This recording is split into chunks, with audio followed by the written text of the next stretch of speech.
Então vamos a Lucas, Evangelho segundo Lucas, capítulo 2, embora aqui seja o contexto um pouco após, do nascimento de Jesus, mas uma palavra muito propícia para o Natal. Eu não falarei sobre o Natal hoje, eu já preguei sobre esse texto em episódios de Advento, nos preparando para o Natal, mas hoje eu quero concluir essa série de mensagens sobre jejum que trouxe nos últimos domingos à noite. Evangelho segundo Lucas, capítulo 2, versículos 25 a 38, diz assim a palavra de Deus. Em Jerusalém havia um homem chamado Simeão. Este homem era justo e piedoso e esperava a consolação de Israel, e o Espírito Santo estava sobre ele. Ele tinha recebido uma revelação do Espírito Santo de que não morreria antes de ver o Cristo do Senhor. Movido pelo Espírito, ele foi ao templo.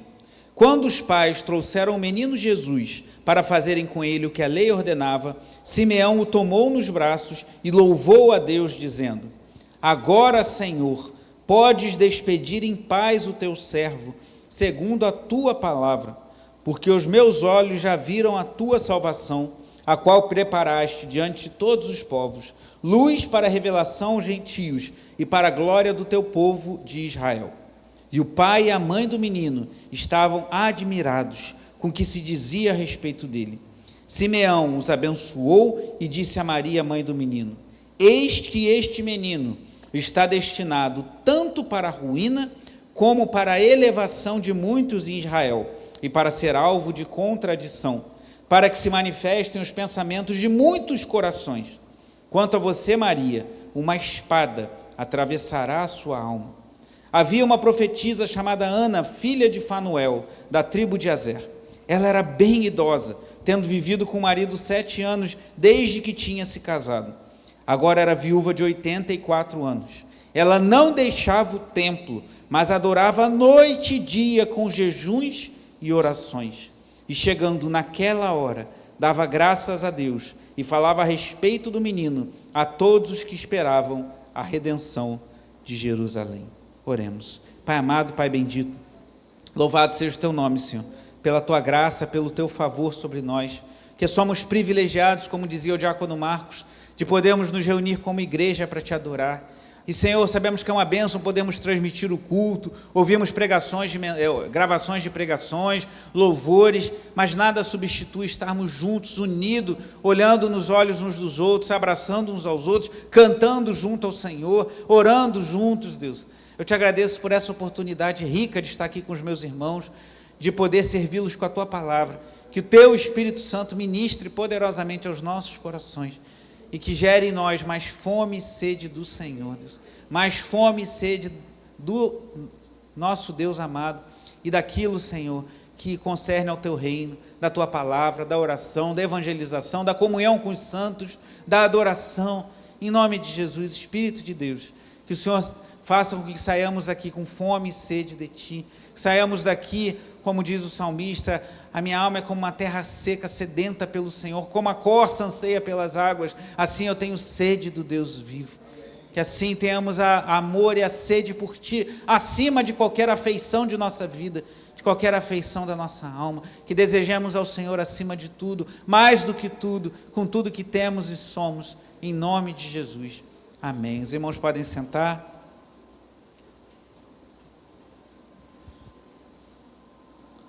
Eu já citei essa frase, mas eu acho ela muito pertinente, de um homem chamado Eduardo Farrell. Está logo no início do livro do John Piper, que eu estou me baseando para essas pregações sobre jejum. O nome do livro é Fome por Deus, editora Cultura Cristã. E ele cita Eduardo Farrell, que diz o seguinte: quase em todos os lugares, e em todos os tempos, o jejum sempre ocupou um lugar de grande importância, visto que ele se encontra estreitamente relacionado com um profundo senso religioso. Talvez isso explique a negligência do jejum em nosso tempo. Quando o significado de Deus diminui, o jejum desaparece. Vou ler novamente essa última frase. Quando o significado de Deus diminui, o jejum desaparece. Por que esse tema é tão pouco falado em nossos dias? Será que é porque a Bíblia não fala sobre isso? Ao longo desses últimos 4 domingos, vimos que não. Será que é porque o jejum não se aplica mais aos cristãos?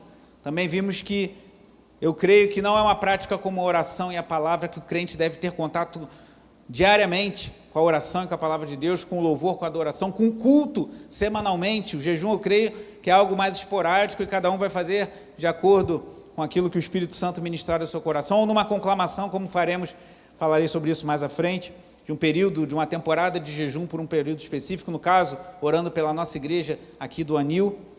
Então, não como oração, como a palavra, que é algo que fazemos constantemente, mas eu creio sim, como temos visto nas últimas semanas, que o jejum é algo que devemos voltar a praticar. E talvez a ausência desse tema, talvez a ausência não seja por falta de base bíblica, por falta de exemplos da história da igreja, mas seja por falta de desejo por Deus. Por falta de, como diz Eduardo Farrell aqui, quando o significado de Deus diminui, o jejum desaparece. Talvez a nossa fome por as coisas do mundo, talvez a nossa fome por poder, por dinheiro, por prazer, por lazer, tenha ocupado um lugar tão grande que não sentimos mais fome por Deus. Eu queria começar essa mensagem falando sobre um problema que acomete algumas pessoas, e aí eu não falo de jejum espiritual, mas de fome natural. Pessoas que não têm vontade de comer, que perdem o apetite. Isso é um problema, irmãos. Alguns às vezes pensam que, eu nunca passei por isso, irmãos, de longe. Eu nunca tive problema de apetite, eu gosto muito de comer, como os irmãos já sabem, né? Então esse problema nunca me ocorreu. Pode me ocorrer um dia, mas nesses 45 anos de vida, eu sempre gostei de comer e nunca tive nenhum problema com isso. Mas pessoas passam. E uma reportagem da Unimed, lá de Fortaleza, no Ceará, indicou algumas circunstâncias que podem levar a pessoa a ter falta de apetite por comida mesmo. Eles colocaram aqui: 1, uso de cigarros ou excesso de álcool ou consumo de drogas. 2, intolerância alimentar, a pessoa tem algum problema fisiológico e por isso ela perde o apetite. Gravidez, né? As grávidas aqui, ou que passaram por gravidez, né? Bom, a Gilma está de volta hoje com a Maitê, o Robson, essa família querida, especialmente nos primeiros 3 meses, normalmente as mulheres costumam engravidar, que estão grávidas, costumam ter bastante enjoo. 4, motivo, uso de medicamentos, algum remédio que tem como efeito colateral tirar a fome.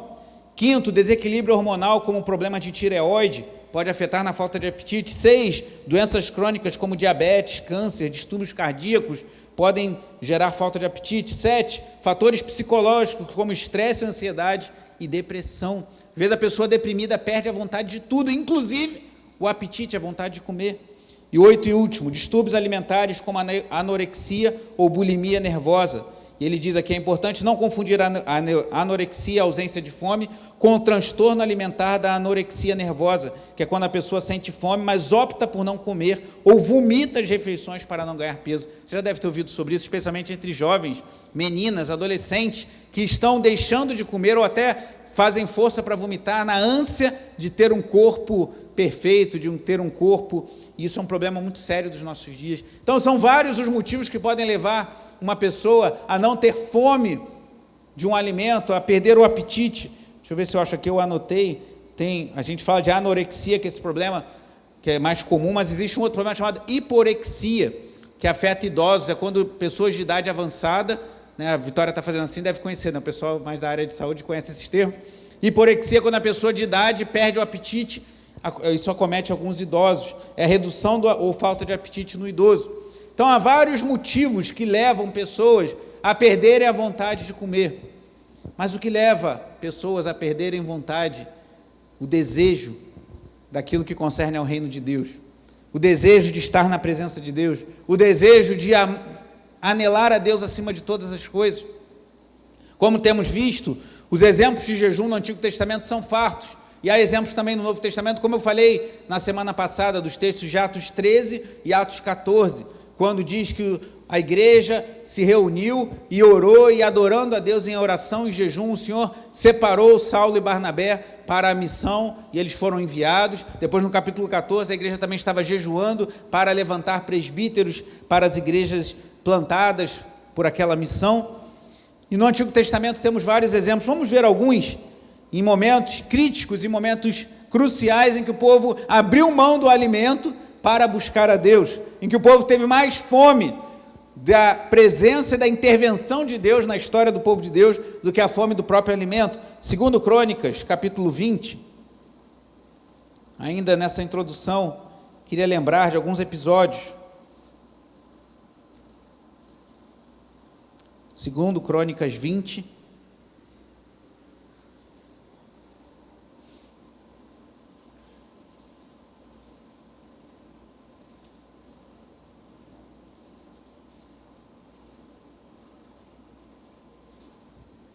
a partir do versículo 1 diz assim, segundo Crônicas 20, versículos 1 a 4, depois a gente vai pular para o versículo 20.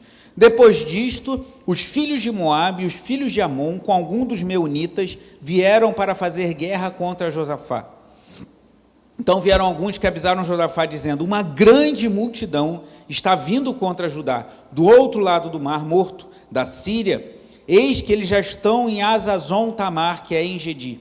Então Josafá teve medo e decidiu buscar o Senhor. E proclamou o quê? O que está escrito aí? Proclamou um jejum em todo Judá. Judá se congregou para pedir socorro ao Senhor. Também de todas as cidades de Judá veio gente para buscar o Senhor. Vai até o versículo 20 agora.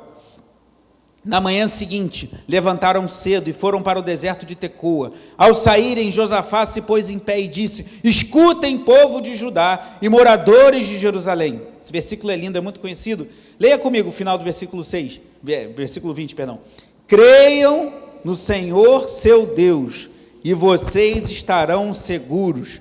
Creiam nos profetas do Senhor, e vocês serão bem-sucedidos. Deixe-me continuar. Depois de se aconselhar com o povo, Josafá designou os que deveriam cantar ao Senhor.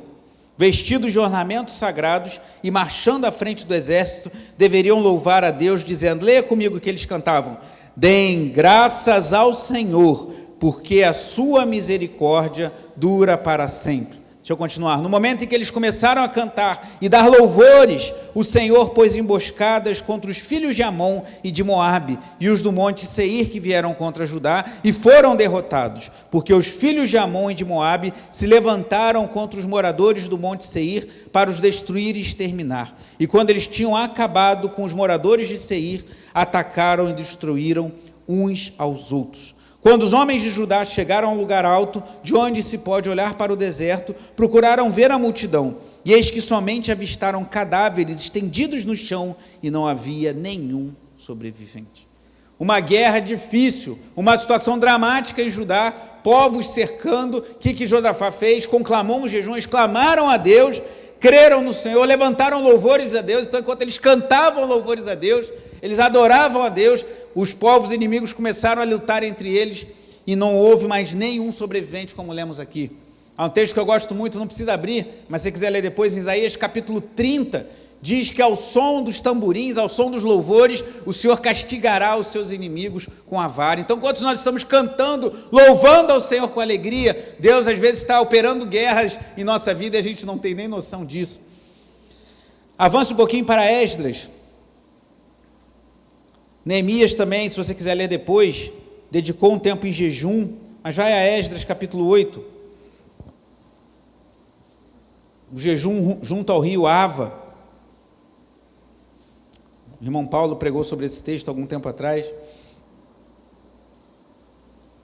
Esdras capítulo 8, a partir do verso 21. Então ali, junto ao rio Ava, proclamei um jejum para nos humilharmos diante do nosso Deus, para lhe pedirmos uma boa viagem para nós, para os nossos filhos e para tudo que era nosso, porque tive vergonha de pedir ao rei exército e cavaleiros para nos defenderem do inimigo no caminho, porque já lhe havíamos dito, a mão do nosso Deus está sobre todos os que o buscam para o bem deles, mas a sua força e a sua ira são contra todos os que o abandonam. Assim, leia o versículo 23 bem alto comigo. Assim, nós jejuamos e pedimos isto ao nosso Deus, e Ele nos atendeu.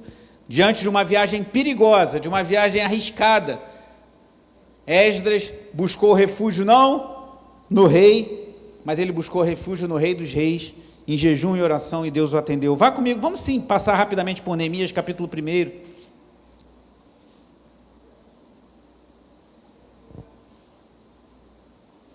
Neemias pergunta a seu irmão sobre a situação do povo lá em Jerusalém. Neemias estava na cidadela de Suzã. Neemias 1, versículo 3, diz assim: e eles me responderam: os restantes, os que sobreviveram ao exílio e se encontram lá na província, estão em grande miséria e humilhação. As muralhas de Jerusalém continuam em ruínas, e os seus portões foram destruídos pelo fogo. Quando ouvi estas palavras, eu me sentei, chorei e lamentei por alguns dias. Fiquei o quê? Jejuando e orando diante do Deus dos céus. Você conhece o relato, se você continuar a leitura, ele fez uma oração belíssima a Deus, e o rei foi estar lá onde Neemias estava, e o rei perguntou: por que você está triste? Ele diz que naquela hora fez uma oração a jato ali a Deus, e Deus o deu sabedoria, o rei permitiu que ele voltasse para Jerusalém, com provisão para reconstruir o muro. E a última menção do Antigo Testamento está no próximo livro, no livro de Esther, também uma passagem muito conhecida. Esther capítulo 4.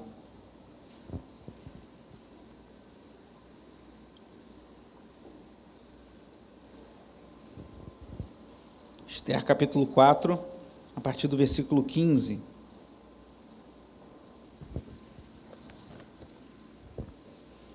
Diz assim, Esther 4:15. Então Esther pediu que levasse a Mordecai a seguinte resposta: vá e reúna todos os judeus que estiverem em Suzã e jejuem por mim. Não comam nem bebam nada durante 3 dias, nem de noite, nem de dia. Eu e as minhas servas também jejuaremos. Depois irei falar com o rei, ainda que seja contra a lei. Se eu tiver de morrer, morrerei. Então Mordecai foi e fez tudo o que Esther lhe havia ordenado. No 3º dia, Esther se aprontou com seus trajes reais e se pôs no pátio interior do palácio real, em frente à residência do rei. O rei estava sentado no seu trono real, voltado para a porta da residência. Quando o rei viu a rainha Esther parada no pátio, ela alcançou favor diante dele, e o rei estendeu-lhe o cetro de ouro que tinha na mão. Esther se aproximou e tocou na ponta do cetro. Irmãos, naquela época, eu falava até isso na escola dominical hoje pela manhã, que foi uma bênção. Se você não veio, eu recomendo que você venha semana que vem. Estamos aprendendo muito sobre as doutrinas que compõem o livro, o Guia de Estudo do Pentecostal Reformado. Tem sido aulas muito esclarecedoras, muitos irmãos têm participado e têm contribuído. Então, se você puder, venha no domingo que vem também pela manhã e participe da nossa escola bíblica dominical. Eu falava de manhã que o rei, ele, naquela época, nessa cultura aqui, o rei, ele, quando alguém ia estar diante dele, ele podia aceitar ou não. Se ele não aceitasse, ele podia morrer, como Esther fala no capítulo 4. Ou se ele estendesse o cetro, ele receberia aquela pessoa, e foi o que ele fez com Esther. Mas antes dela chegar na presença do rei, o que ela fez? Ela orou, jejuou e conclamou um jejum em favor daquelas circunstâncias. Saindo do Antigo Testamento, indo para a história do povo de Deus, aí você não vai ter como abrir, mas eu vou ler para você. Em 1756, o rei da Grã-Bretanha conclamou um dia solene de oração e jejum por causa de uma ameaça de invasão por parte da França. Em 1756, se você está afinado aí nas datas da história, você vai lembrar que em 1789, não é isso? Aconteceu a Revolução Francesa, um banho de sangue, milhares de pessoas mortas, pessoas decapitadas. E muitos dizem que pela oração do povo de Deus, a Inglaterra foi livre também de um banho de sangue. E John Wesley, falando acerca desse jejum que foi conclamado pelo rei da Grã-Bretanha em 1756, algumas décadas antes da Revolução Francesa, diz assim John Wesley: o dia de jejum foi um dia glorioso, como em Londres dificilmente se viu desde a restauração. Todas as igrejas da cidade estavam mais do que cheias, e uma seriedade solene se via em todas as faces. Sem dúvidas, Deus deu ouvido à oração, e haverá um prolongamento da nossa tranquilidade. Mais à frente, John Wesley afirmou: a humilhação se tornou em júbilo nacional, pois a ameaça de invasão pelos franceses foi afastada. Então, o rei da Grã-Bretanha conclamou um jejum em 1756, e John Wesley falou que foi impressionante, as igrejas todas lotadas, todo mundo clamando, um senso de solenidade, que precisavam clamar a Deus, e mais à frente o próprio John Wesley fala que aquela humilhação se tornou em júbilo nacional, pois a ameaça de invasão pelos franceses foi afastada. Deus ainda ouve a oração do seu povo, Deus ainda intervém, irmãos. Nós podemos orar pelo nosso país e podemos crer que Deus pode mudar as circunstâncias, por mais difíceis que sejam.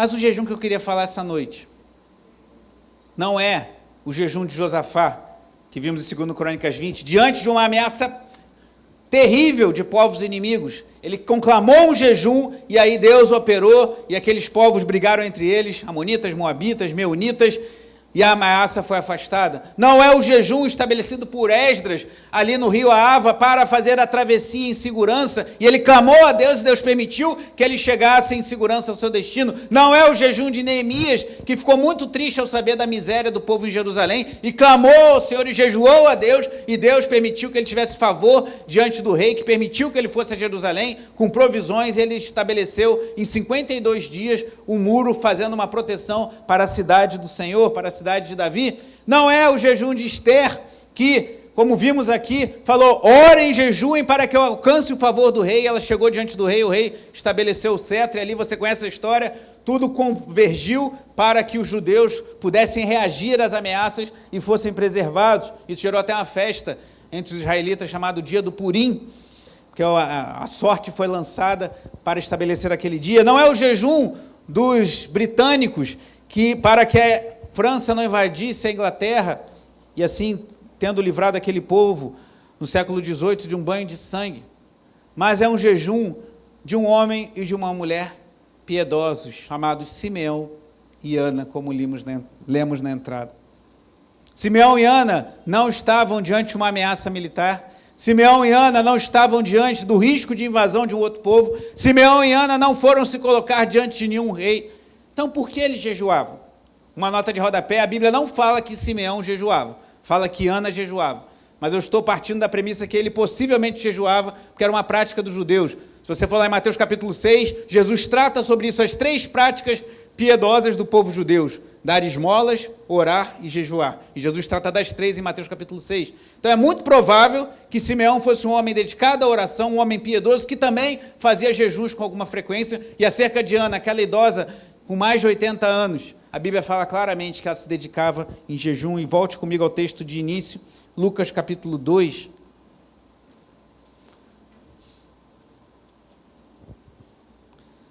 Primeiro, Simeão. Vamos refletir um pouco na vida desse homem e pensar no seu jejum, que nós não sabemos se ele fazia, mas eu acho muito provável que fizesse, por ser um judeu piedoso. Lucas 2, a partir do verso 25. Quem era Simeão? Em Jerusalém havia um homem chamado Simeão. Este homem era justo e piedoso e esperava a consolação de Israel, e o Espírito Santo estava sobre ele. Só esse versículo aí, irmãos, já tem uma riqueza muito grande para a gente refletir sobre ele. Primeiro, fala que Simeão era um homem justo e piedoso. O reverendo Hernando Dias Lopes, falando sobre o texto, ele fala, ele era justo porque ele era um homem íntegro diante dos homens, e era piedoso porque era um homem que buscava ter integridade diante de Deus. Ele era justo, ele buscava viver, o conceito de justo no Antigo Testamento era alguém que buscava viver de acordo com os preceitos de Deus, alguém que buscava honrar a palavra de Deus. E você vê lá, por exemplo, nos 10 mandamentos, o decálogo, os 4 primeiros mandamentos falam do nosso relacionamento com Deus, e os 6 seguintes do nosso relacionamento com o próximo. 5º mandamento, honra a pai e mãe. 6º mandamento, não matarás, não adulterarás, não furtarás. 6º, 7º, 8º, não darás falso testemunho e não cobiçarás a casa do seu próximo, a mulher do seu próximo, tudo relacionado ao relacionamento com outras pessoas. Então, ele era um homem justo, ele buscava cumprir os 6 mandamentos, alguns chamam de a segunda tábua, e ele era um homem piedoso, buscava cumprir os 4. Não terás outros deuses além de mim, diz o Senhor, não farás para ti imagem de escultura, guardará o nome do Senhor e guardará o dia do Senhor, no caso do Antigo Testamento, o sábado.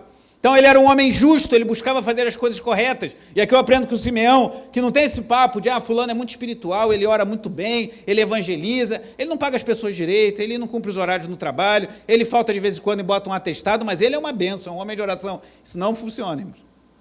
O homem tem que ser piedoso e tem que ser justo. A mulher tem que ser piedosa e tem que ser justa. Então temos que honrar o nosso contrato de trabalho, tem que honrar a nossa palavra. Sabemos que por vezes falhamos, todos somos passíveis de erros, mas temos que ser justos e piedosos. E outra, às vezes, é o inverso. A pessoa paga bem as suas contas, cuida bem da sua família, não deixa faltar nada em casa, é um profissional dedicado, não liga muito para Deus, não, vai na igreja uma vez por mês, mas pelo menos é uma pessoa correta. Não vale. Precisamos buscar ser justos diante dos homens e piedosos diante de Deus. E Simeão era assim.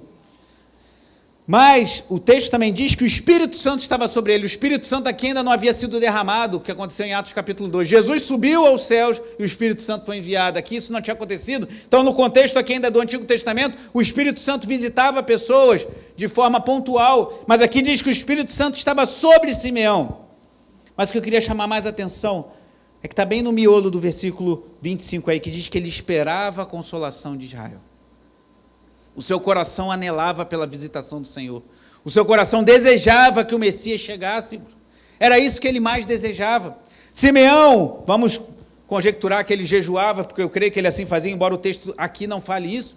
Mas ele clamava, ele esperava, não o livramento de um povo inimigo, como foi com Josafá, não por uma viagem tranquila, como foi com Esdras, não pela reconstrução dos muros de Jerusalém, como fez Neemias, não pelo favor do rei, como fez Esther, não pelo livramento dos franceses, como fizeram os ingleses da Grã-Bretanha em 1756, mas ele anelava pela visitação do Senhor, irmãos. Ele desejava que Deus visitasse aquela terra, ele desejava que o Messias chegasse. E olha o que diz o verso 26, ele tinha recebido uma revelação do Espírito Santo. Irmãos, aquele homem recebeu uma revelação do Espírito Santo no contexto do Antigo Testamento. Ele não tinha o Espírito Santo habitando nele como nós temos hoje. Não tinha sido batizado no Espírito Santo como nós cremos que todo aquele que realmente se converteu a Cristo, assim o foi. Mas o Espírito Santo revelou a ele que ele não morreria antes de ver o Cristo do Senhor. Que era o que ele mais desejava. Aí você está entendendo onde eu estou começando a chegar nessa conclusão sobre o jejum? Porque se você não tem motivo nenhum para jejuar, se os amonitas não estão batendo na sua porta, se você não tem que fazer uma viagem perigosa, se você não tem que reconstruir os muros, se você não tem que buscar o favor do rei, você tem motivo de buscar a Deus porque o seu coração anela por Cristo. Só por isso já temos motivo para jejuar até o fim dos nossos dias. Mas o versículo 27 diz que aquele homem que o Espírito Santo estava sobre ele, aquele homem justo e piedoso, aquele homem que esperava a consolação de Israel, e que recebeu do Espírito Santo essa revelação que veria a Cristo, versículo 27 diz, movido pelo Espírito, ele foi ao templo, quando os pais trouxeram o menino Jesus para fazerem com ele o que a lei ordenava. O Espírito Santo promoveu aquele encontro. O Espírito Santo fez com que Simeão chegasse no templo. Irmãos, muitos meninos judeus eram apresentados, muitos meninos judeus eram levados ao templo. Por que aquele homem foi justamente no dia, na hora? Ele podia ir no dia, mas não ir na hora. Mas ele foi no dia e na hora em que Jesus era trazido para o templo. Por quê? Porque o Espírito Santo moveu. E aqui eu aprendo, irmãos, quando a gente anseia por Deus, quando a gente busca a Deus, quando a gente tem uma vida piedosa, justa diante do Senhor, a gente almeja a Deus mais do que qualquer coisa dessa vida, o Espírito Santo nos move. O Espírito Santo nos conduz. E no contexto da aliança, muito mais.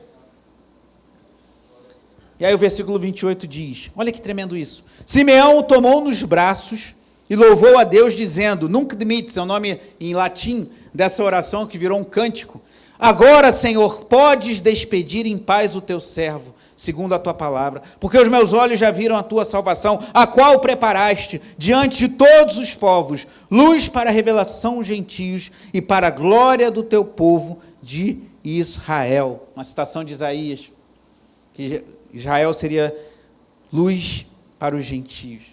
Irmãos, essa é uma das duas passagens que me impacta muito, em dois momentos extremamente opostos. O nascimento de Jesus, aqui algum tempo depois, e a morte do Senhor.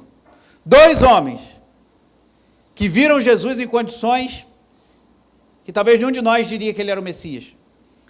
Simeão, vendo uma criança pequena no colo de sua mãe, o segurou e falou, agora pode despir, eu posso morrer que eu já vi o Senhor, vendo um bebê, porque o Espírito Santo revelou a ele. E o outro, o ladrão da cruz, aquele que viu o Senhor ensanguentado, viu o Senhor pregado numa cruz, viu o Senhor com uma coroa de espinhos sobre sua cabeça, o sangue descendo sobre seu rosto, viu o Senhor desnudo naquela cruz, viu o Senhor agonizando e falou para ele, o que ele falou para ele? Vamos lá, Lucas 23. É Lucas também. Eu não quero ser impreciso, que essa palavra é muito tremenda. Eu nem ia citar esse texto não, mas... O lemado que Jesus falou para ele. Isso. Lucas 23, 42. Olha o extremo. Nascimento de Jesus. Um homem vê um bebê e sabe que é o Messias. A morte de Jesus. Um homem está pregado ao seu lado, vê Jesus agonizando e sabe que é o Messias. Lucas 23, 42. E acrescentou, Jesus... Vamos ler o do 40, porque é importante isso. Que ele diz assim, porém o outro malfeitor o repreendeu, dizendo, você nem ao menos teme a Deus, estando sob igual sentença? A nossa punição é justa, porque estamos recebendo o castigo que os nossos atos merecem, mas este não fez mal nenhum. Arrependimento. Eu sou pecador, eu estou na cruz porque eu mereço. Eu fui crucificado porque eu devia ser crucificado, porque eu sou um criminoso. Assim como eu e você, pelos nossos pecados, deveríamos ser mortos também. Arrependimento e fé, versículo 42, e acrescentou, Jesus, lembre-se de mim quando você vier no seu reino. Ele viu um homem agonizando numa cruz, sangrando, morrendo, e viu um rei. Simeão viu um bebê no colo de seus pais, e viu o rei da glória, e viu o Messias. Isso é fé, irmãos. Fé não é você sair determinando por aí tudo que você quer. Eu quero um carro maior, quero uma casa maior, quero uma casa na praia, quero fazer a viagem dos seus sonhos. Isso não é fé, isso é pensamento positivo. Fé é isso, você vê um bebê e sabe que é o rei do universo. Você vê um homem agonizando numa cruz e sabe que é o Salvador e peça e fala, lembre-se de mim quando vier no seu reino.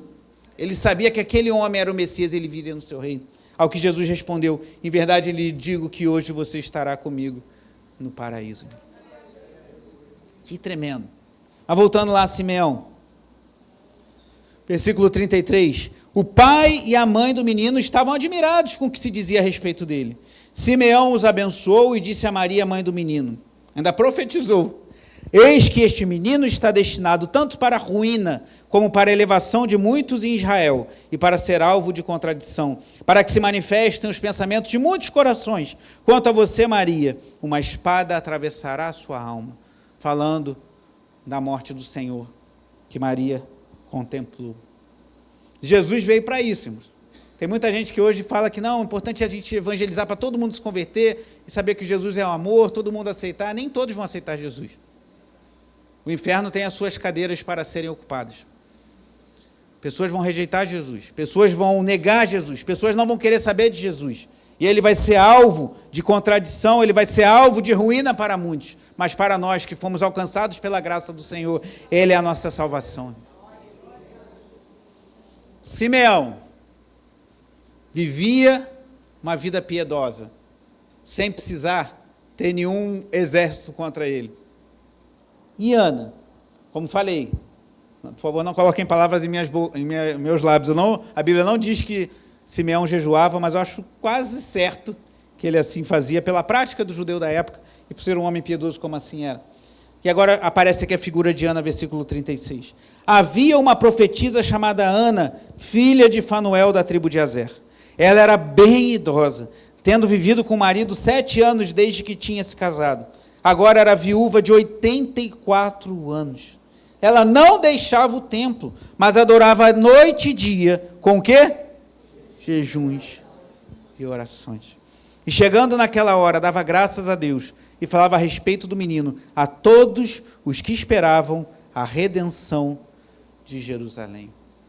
Aquela senhora, a Bíblia, aqui não fica muito claro se ela tinha 84 anos ou se ela estava viúva há 84 anos. Então, no mínimo, ela tinha 84 anos. E aí os irmãos da terceira idade aqui, fica o convite, assim como Caleb, que com 80 anos, falou para Josué, eu tenho tanto vigor como quando a gente saiu lá do Egito, e quero tomar uma terra ali. Josué falou, vai, e ele foi, guerreou e tomou uma terra com 80 anos. Então, os irmãos e irmãs de idade mais avançada, saiba que Deus pode usar a sua vida como missionário, como uma bênção nas mãos do Senhor. Lance-se, fale do Senhor até o seu último suspiro. Invista em missões. Quem sabe, o John Piper fala sobre isso no seu outro livro, Alegrem-se os Povos, que é o seu livro sobre missões. A gente só vê as pessoas de idade falando de viajar para conhecer lugares, para curtir. Não há problema, faça uma viagem para curtir, isso é muito bom. Mas por que você não pensa em fazer uma viagem e investir parte da sua aposentadoria numa viagem missionária? Eu conheço um aposentado que está fazendo isso, um irmão que foi da Igreja da Freguesia, hoje ele mora em Minas, e ele se associou a um grupo, um irmão muito querido, muito amado, conhecido de muitos aqui. Vou falar o nome dele, não tem problema, José Mário. E ele está investindo em missões, está apoiando um trabalho missionário lançando mão de parte da sua aposentadoria, de muitos anos de trabalho dedicado. Então você, como Ana, pode viver uma vida piedosa, gastar a sua aposentadoria no crescimento do reino de Deus, investir a sua vida para que outros ouçam. Muitos aí que estão ao seu lado não têm oportunidade não têm tempo, porque precisam trabalhar, estão no momento que você estava talvez há 20, 30 anos atrás, mas você tem mais tempo, tem mais disponibilidade. Gaste a sua vida como Ana gastou, como Caleb gastou. Aquela mulher, irmãos, que tinha pelo menos 84 anos, porque se ela era viúva 84 anos, ela tinha mais. Mas pelo menos 84 anos ela tinha. Ela vivia adorando e jejuando. Mas jejuando pelo quê, irmãos? Por um exército inimigo livrá-la? Não. Para ter prosperidade, uma viúva em Israel, naquela situação, irmãos, devia passar muita necessidade. Mas o coração de Ana ansiava por Deus, irmãos. É isso que vira a chave. Eu confesso que, assim, às vezes eu vejo algumas coisas na igreja, a gente conduzindo, liderando, são muitos desafios que a gente enfrenta. Mas para mim é muito claro isso. Quando a pessoa vira essa chave, o Senhor é tudo que mais importa para mim. Eu amo o Senhor acima de tudo. Eu quero glorificar a Deus na minha vida. O serviço a Deus, o amor a Deus, a leitura, a devoção se tornam mais leves, que é isso que a tua alma mais anseia. Perdoe citar mais uma vez, mas não poderia deixar de fazê-lo. O pastor John Piper, o tema do seu, ele tem um ministério chamado Desiring God, que é desejando Deus. E a chamada dele assim é, quanto mais nos alegramos em Deus, mais ou menos isso, mais Deus é glorificado em nós. Ele fala da alegria do cristão. Ele chega a usar um termo que eu não acho muito propício, mas hedonismo cristão. O que é hedonismo? Aquela busca pelo prazer. Ele fala, o cristão tem que buscar o prazer em Deus, buscar a alegria em Deus. Quando Deus é maior na nossa alegria, quando Deus é tudo que mais desejamos, a vida fica mais leve, irmãos. O serviço cristão fica mais leve. Você chega na alegria, na igreja com alegria, como eu vejo muitos irmãos chegando com alegria, às vezes cedo de manhã.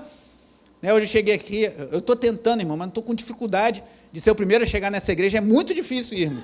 Porque tem uma galera aqui que nunca chega na hora, sempre chega bem antes da hora. Aí eu cheguei de manhã hoje, 10 para as 8 da manhã, aí eu olhei assim, não tem ninguém. Aí eis que vejo, no ponto de ônibus, um chapeuzinho preto. Quem é, Paulinho? Estava lá o Tião, já devia ter evangelizado o ponto inteiro. Falei, nunca consigo chegar. Eu devo ter que chegar aqui 6 horas da manhã para não ter ninguém. Não, brincadeira, mas eu estou falando isso para alegria, irmãos, que eu vejo irmãos chegando. A gente falou para os meninos, chega 1 hora antes. Tem gente chegando 1h30, né, Nilson? Mas é bom chegar antes, agora eu quero servir. A alegria, isso é bom, irmãos. Porque quando o amor a Deus, a igreja de Deus, o serviço a Deus se tornam algo que motiva o nosso coração, a gente não está preocupado. A igreja estabelece regras para que a coisa funcione, mas a gente quer servir a Deus, a gente quer amar a Deus, a gente quer que Deus seja honrado, seja glorificado nas nossas vidas. E isso é muito bom, irmãos. Simeão e Ana viviam uma vida piedosa dedicada a Deus, porque eles queriam ver o Senhor. Quando essa chave vira, tudo se torna muito pequeno.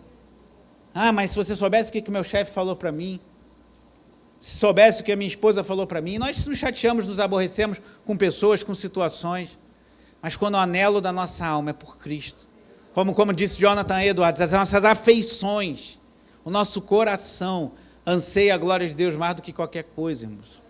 As outras coisas ficam muito pequenininhas. Gabriel, com todo respeito, glória eterna não é o título da Libertadores. Saudações, nosso time está... Mas, irmãos, vai passar, cara. E futebol, inclusive, é um dos maiores, eu acho, campos de idolatria dos nossos dias, irmãos. Como a idolatria, né, nesse meio futebolístico, como há muita adoração a jogadores, a um monte de coisa, mas a glória eterna não é uma taça. E é bom que eu falo isso com bastante autoridade nesse momento, né? Não é uma taça, irmãos. Isso vai passar. A glória eterna é estarmos com o nosso Senhor. E é isso que a nossa alma tem que anelar, irmãos. É isso que a nossa alma tem que desejar. Quando isso se torna o alvo, seja você tendo 84 anos ou tendo 8 anos, tendo 90 ou tendo 50, tudo mais se torna pequeno. Vamos trabalhar? Vamos investir? Vamos cuidar da nossa família? Vamos nos esforçar para glorificar a Deus em todas as áreas da nossa vida, inclusive na vida financeira, na vida ministerial, em tudo que fizermos, como diz lá em Colossenses, tudo que façam para a glória de Deus. Mas o nosso anelo maior é que Deus seja glorificado, irmãos, que Deus seja exaltado. E aí, assim como Simeão, O Espírito Santo vai revelar coisas ao teu coração. O Espírito Santo vai te conduzir. E aquele homem, que certamente era um homem idoso também, teve a graça de ver o Messias como um bebê e glorificar a Deus pela chegada do Salvador. E aquela mulher que adorava e jejuava, uma mulher pobre, as viúvas passavam muita necessidade, não tinha INSS. Eu não sei, a Bíblia não fala, talvez ela não tenha tido filhos, pois ela casada somente por 7 anos, talvez não tenha tido filhos e passou solitária o restante dos seus dias, mas o seu coração ansiava por Deus. E aí, quando ela soube que o Messias chegou, ela virou uma evangelista. E ela falava a respeito do menino a todos os que esperavam. Esse é o ponto. O que você espera? Simeão, versículo 25, esperava a consolação de Israel. Ana, versículo 37, não deixava o templo, mas adorava noite e dia com jejuns e orações. E o versículo 38, ela vai falar para quem? Para todo mundo. Jesus chegou, o Messias chegou, ele é o Salvador, é um bebezinho, mas é o Salvador. Não, ela tinha o endereço certo. Falava a respeito a todos os que esperavam. O jejum tem a ver com essa espera. Eu espero que o Senhor se manifeste. Eu espero que Deus derrame da sua graça. Eu espero que a presença do Senhor seja copiosa em nosso meio, seja derramada de forma intensa na minha vida, na minha igreja, no meu bairro, no meu país. É isso que eu espero. E aí você vai falar, é ilícito comer? Não! Paulo alerta sobre isso, eu falei, dizendo em 1 Timóteo 4, que tudo pela oração e palavra é santificado, falando aos Colossenses, que alguns proibiam casamento, e isso não é ser religiosidade, não. Mas a gente abre mão de algo que é lícito, algo que é bom, algo que é bênção de Deus, porque a gente espera mais por Deus. A gente quer mais a Deus. Então, se você tem motivo de jejuar por uma causa, você está passando um enfrentamento difícil no seu casamento, com um filho, com os seus pais, com a questão financeira, glória a Deus, jejue por isso. Assim como vimos vários exemplos aqui essa noite. Mas se você não tem nada disso, você tem pelo menos um motivo para que Deus se manifeste na sua vida, na sua família, na sua igreja, no seu bairro, no seu país, que Deus nos avive, como Simeão e Ana adoravam. E Ana especialmente, claro, mas eu creio que Simeão também jejuavam, que eles tinham mais fome por Deus do que por qualquer coisa nessa vida. O que você está com um problema que vimos no início, de falta de fome, falta de apetite. Lemos algumas razões da falta do apetite físico, mas o apetite espiritual. A igreja se tornou um fardo, eu tenho que cumprir tabela. O pessoal bota a escala ali, vou pedir para botar um quadrinho, eu cumprir minha escala. Tique, tique, tique. Se seu coração está nesse lugar, ore. Peça ao Senhor que gere sede e fome, para estar na presença de Deus. E que o serviço a Deus seja uma alegria, um privilégio, como eu sempre falo. Mas é muito bom, irmãos, podermos servir ao Senhor. Quero concluir com 4 conclusões aqui, e aí concluo essa mensagem e essa série sobre jejum. Está disponível lá se você quiser ouvir. Eu recomendo que você ouça, reflita sobre isso. E vá comigo no texto que eu preguei semana passada, Atos capítulo 13. Não vou pregar novamente, se você quiser, você pode ouvir. Você pode ouvir essa pregação, está lá no nosso YouTube. O jejum, a missão e a comissão da igreja. Mas Atos 13, versículo 1.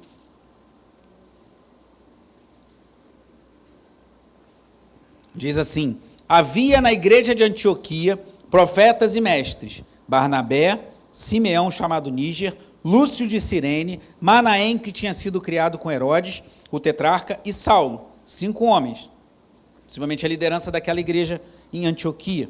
Enquanto eles, não sabemos se são os 5 ou é toda a igreja, estavam adorando o Senhor e jejuando, o Espírito Santo disse: separem-me agora Barnabé e Saulo para a obra que os tenho chamado. Então, novamente o quê? Jejuando e orando e impondo as mãos sobre eles, os despediram. A igreja tinha que enviar missionários. Ela fez um curso, fez um treinamento, fez uma planilha de Excel, tudo isso pode ser feito, irmão. Pode ter algum valor, mas ela orou, ela jejuou, e o Espírito Santo falou: separa esses 2. Homens importantes naquela igreja, mas a igreja doou para que o evangelho avançasse.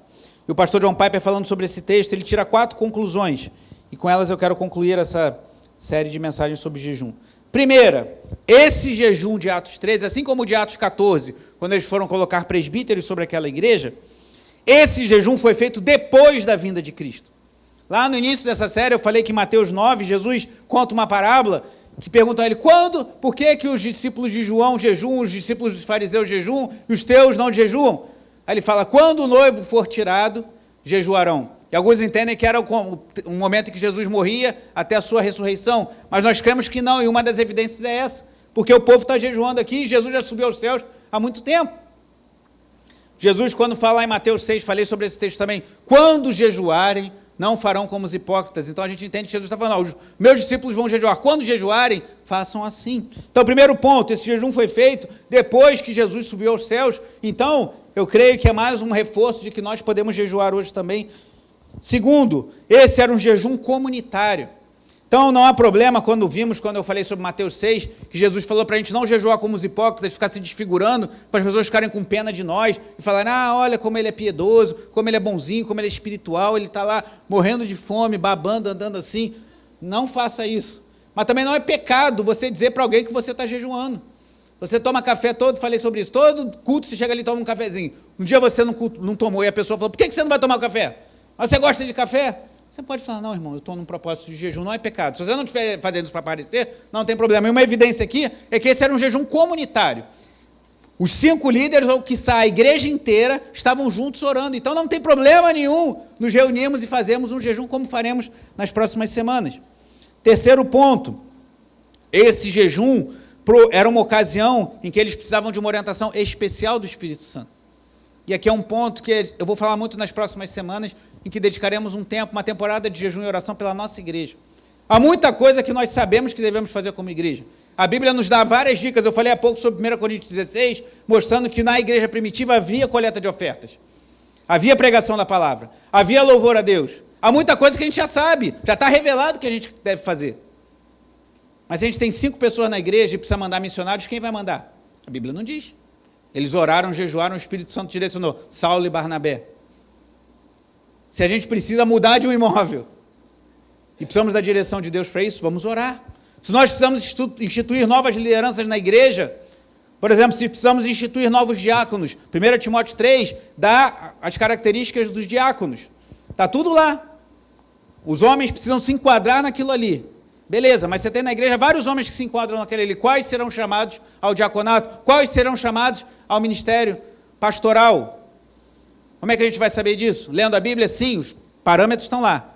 Mas na igreja, precisamos da direção do Espírito Santo. Porque quem concede ministério não é a igreja reconhece. Quem concede é o Espírito Santo. Que a igreja é do Espírito Santo. Jesus é o cabeça da igreja. A igreja reconhece aquilo que Deus já fez. E a gente precisa da direção do Espírito Santo para isso. Então, o terceiro ponto que o Piper chama a atenção aqui, Lucas claramente quer que vejamos uma relação entre a adoração, oração e o jejum de um lado e a direção decisiva do Espírito Santo do outro. A gente precisa, irmãos. A gente precisa que o Espírito Santo nos direcione. Muita gente hoje é expert em fazer igreja. Às vezes até faz grandes igrejas. Eu não estou falando da engenharia, não. De conduzir a igreja. Tem uma pregação atraente, tem um louvor legal, tem atividades para jovens, crianças e tudo, e consegue trazer um monte de gente para dentro da igreja. Mas igreja cheia não é necessariamente sinal de igreja conduzida pelo Espírito Santo. A gente precisa que o Espírito Santo nos diga o que fazer na nossa igreja. Talvez vocês pensem assim, o pastor ele é todo sistemático, né? Nas planilhas de Excel, gosta de faz as pregações, aí tem série, aí pregação sobre isso, pregação sobre aquilo, aí a série começa aqui, vamos voltar semana que vem, hoje de manhã, o diácono Valquir trouxe uma pregação excelente sobre Ezequiel 8, alertando para tomarmos cuidado com os ídolos que vão no nosso coração, e semana que vem, permitido Deus, continuaremos a exposição de Tiago, capítulo 2, vamos falar sobre fé e obras, a tensão maior que há na epístola em Tiago, será que alguma contradição entre o que o Tiago ensina e o que Paulo ensina? Você quer saber sobre isso? Venha domingo que vem pela manhã. Mas não é só pegar qualquer texto, vou abrir aqui, Filemão, vamos pregar sobre Filemão. Abre aí, prega aí qualquer texto. Não é assim não, irmão. A gente ora, a gente jejua, a gente pede direção a Deus para fazer uma pregação, para fazer uma série de pregações, para instituir um tema de escola bíblica dominical. Eu já estou há meses orando, pedindo direção a Deus sobre o que faremos na igreja ano que vem, irmãos. E já tem coisa na minha cabeça até para daqui a 2 anos, mas eu preciso que o Espírito Santo direcione. A gente precisa que o Espírito Santo nos direcione. E o quarto ponto, esse jejum de Atos 13, diz John Piper, mudou o curso da história. Vou ler o que ele diz aqui. É quase impossível exagerar a importância histórica desse momento para o mundo. Antes dessa palavra do Espírito Santo, não parece ter existido nenhuma missão organizada da igreja para além da margem oriental do mar Mediterrâneo. Antes disso, Paulo não tinha feito nenhuma viagem missionária na direção do Ocidente, para a Ásia Menor, a Grécia, Roma ou Espanha. Antes disso, Paulo não tinha escrito nenhuma de suas cartas, que foram resultado de suas viagens missionárias. O que ele está falando, irmãos? Eles jejuaram, eles clamaram a direção do Espírito Santo, e o Espírito Santo enviou Paulo e Barnabé, e foi a primeira viagem missionária. Dessas viagens missionárias, igrejas foram estabelecidas, epístolas que nós meditamos até hoje, foram escritas, iluminadas pelo Espírito Santo, porque a igreja jejuou, a igreja buscou, Deus direcionou, e estamos colhendo os frutos até hoje. Então, 4 lições. Esse jejum foi feito depois que Jesus já tinha vindo e subido aos céus, então creio que isso se aplica a nós hoje também. Segundo, o jejum de Atos 13 era um jejum comunitário, então não tem problema nenhum se a gente fizer uma campanha e conclamarmos a igreja a um jejum. Terceiro, esse jejum provou ser uma ocasião em que necessitavam de uma orientação específica do Espírito Santo. E quarto, esse jejum mudou o rumo da história. Que Deus direcionou e operou grandes coisas. E para concluir, eu queria que você aplicasse isso à sua vida. Talvez você esteja precisando de uma direção específica do Espírito Santo para a sua vida. Talvez você precise que seu coração seja cheio do afeto pelo Senhor, do amor ao Senhor, da graça de Deus. Pense em jejuar por isso. Senhor, eu quero ser como Simeão e Ana, adorar e amar ao Senhor acima de tudo, desejar ao Senhor, mesmo que esteja tudo bem na minha vida, eu quero mais de Deus. É um louvor que o diácono José Paulo ministrou recentemente, mais de ti, né, e menos de mim, que ele cresça, eu diminua. A gente precisa, irmãos, a gente precisa mais de Deus. Quando Deus se torna desse tamanho no nosso coração, as outras coisas se tornam desse tamanho. Como tem sido a sua fome por Deus? Você está com falta de apetite espiritual? Então é hora de hoje, essa noite, pedir a Deus que renove esse amor pelo Senhor no seu coração. Vamos orar, os irmãos vão preparar a ceia. Hoje temos um casal iniciando no serviço de culto, Marcos e Carla. Marco e Carla, não é Marcos, é Marco. Marco Aurélio e Carla Regina. Uma alegria tê-los aqui servindo ao Senhor conosco. Mas feche os seus olhos, faça a sua oração. Veja se você precisa pedir ao Senhor, Senhor, dá-me fome e sede do Senhor. Dá-me fome e sede do Teu reino. Nós vamos participar da ceia. Se você nos visita e é batizado nas águas, pegue os elementos. E se você está aqui e não passou pelas águas, fique em espírito de oração, mas nós recomendamos que você não participe. Inclusive teremos turma de batismo em breve. Você tem interesse em se batizar?